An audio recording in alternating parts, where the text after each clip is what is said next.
আজ Times of ইসরায়েলে একটি বড় খবর প্রকাশিত হয়েছে, যে খবর শুনলে চোখ চরক গাছ হয়ে যাবে। ইসরায়েলের কাগজে বলছে ইরানের হাতে পারমাণবিক বোমা আছে। তাহলে কি সত্যি ইরানে ইতিমধ্যে পারমাণবিক বোমা তৈরি করে ফেলেছে? আর সেই হুমকি সামলাতে ইসরায়েল কতটা প্রস্তুত? পুরো বিশ্লেষণ জানার জন্য ভিডিওটি শেষ পর্যন্ত দেখতে থাকুন। তাহলে চলুন রহস্য সমাধান করা যাক। ইরানের কাছে পারমাণবিক বোমা থাকার এখন পর্যন্ত কোনো নিশ্চিত সংবাদ পৃথিবীর কাছে নেই।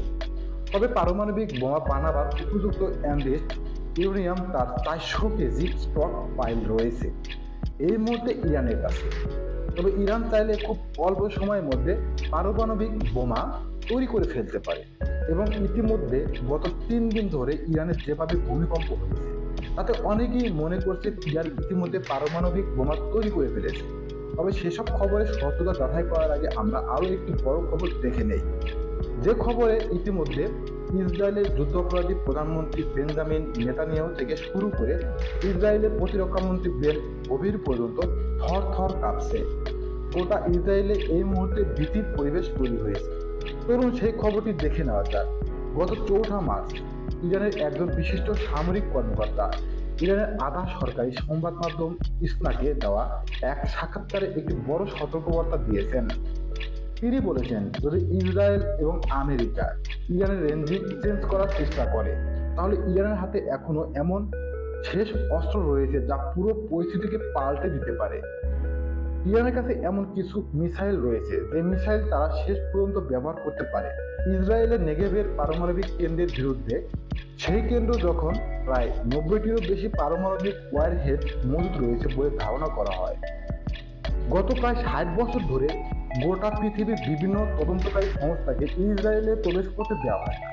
কেবলমাত্র পৃষ্ঠপোষক রাষ্ট্র ইউনাইটেড স্টেটস এর ক্ষমতার দম্ভে ইসরায়েল কিছুদিন ধরে ইন্টারন্যাশনাল অ্যাটমিক এনার্জি এজেন্সিকেও কার্যত উপেক্ষা করে এসেছে এবং সেই সুযোগে নিজের দেশের ভিতরে পারমাণবিক অস্ত্র একটি বড় মূল্য করে তুলেছে। এমন একটি রাষ্ট্র যে রাষ্ট্র বহুবার আন্তর্জাতিক আইনকে উপেক্ষা করেছে এবং মধ্যপ্রাচ্যে বিভিন্ন দেশের সঙ্গে দীর্ঘদিন ধরে সংঘাতে জড়িয়ে আছে। আর এখন সেই উত্তেজনাপূর্ণ পরিস্থিতি নতুন করে সামনে এসেছে ইরানের শক্ত প্রতিরক্ষা হুঁশিয়ারি।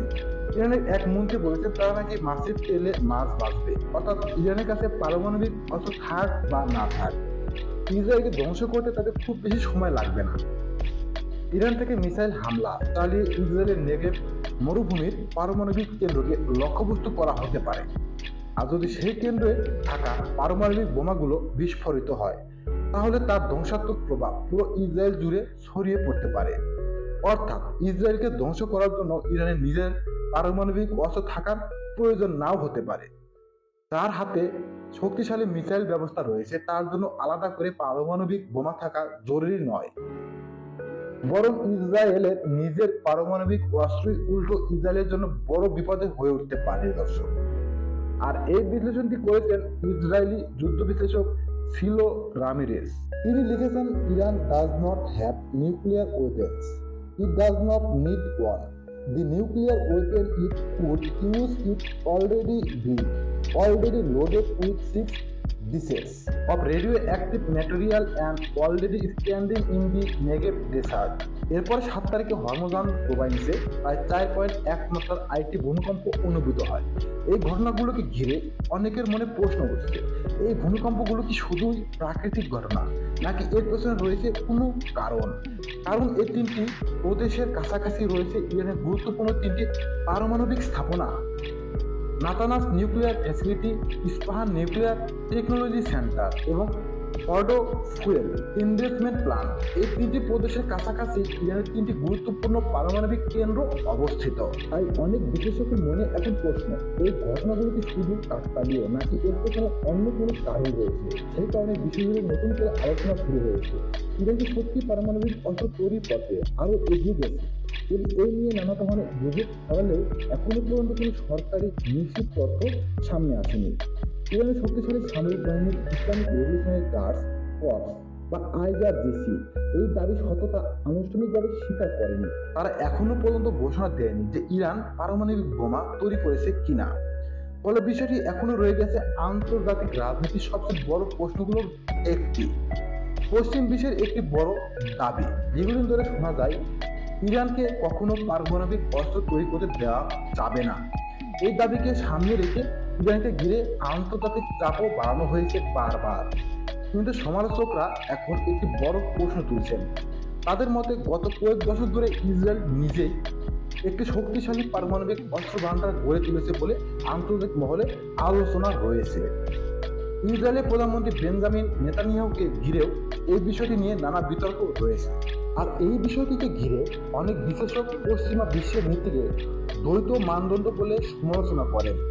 অন্যদিকে আন্তর্জাতিক পারমাণবিক সংস্থা ইন্টারন্যাশনাল অ্যাটমিক এনার্জি এজেন্সি বা আইইএ দীর্ঘদিন ধরে ইরানের পারমাণবিক কার্যক্রম পর্যবেক্ষণ করার চেষ্টা করে আসছে। গত কয়েক বছর ইরানও তাদের দেশের কিছু পারমাণবিক স্থাপনা আইইউএ পর্যবেক্ষকদের প্রবেশের অনুমতি দিয়েছিল, যাতে আন্তর্জাতিক পর্যবেক্ষণ চালানো যায়।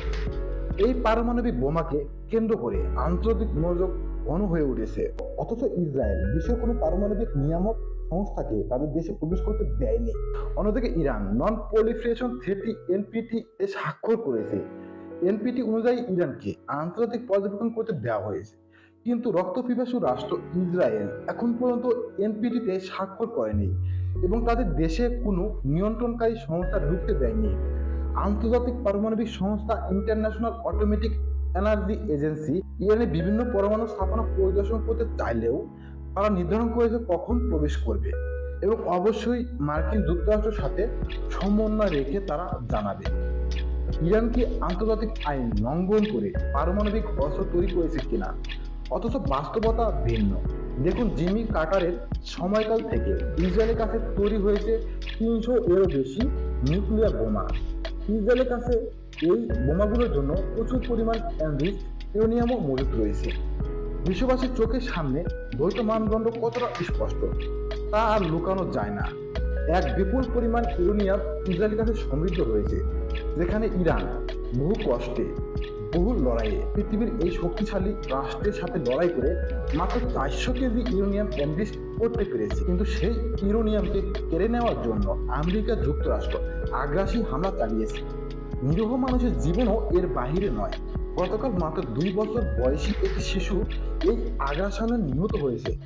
যখন পশ্চিমা বিশ্বের দ্বৈত মানদণ্ড এত স্পষ্ট, তখন ইসরায়েলের কাছে 300-এর বেশি পারমাণবিক বোমা রয়েছে এবং সেখানে কেউ প্রশ্ন তোলে না, তখন ইরান যদি পারমাণবিক বোমা বানায় কেন সে অপরাধী হবে?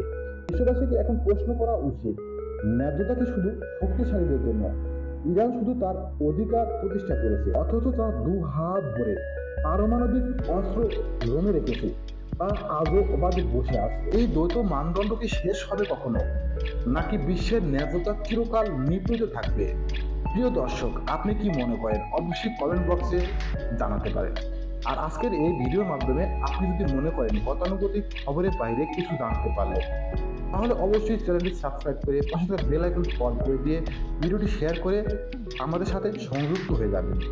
সবাই ভালো থাকবেন, নিরাপদে থাকবেন, সুস্থ থাকবেন। আল্লাহ হাফেজ।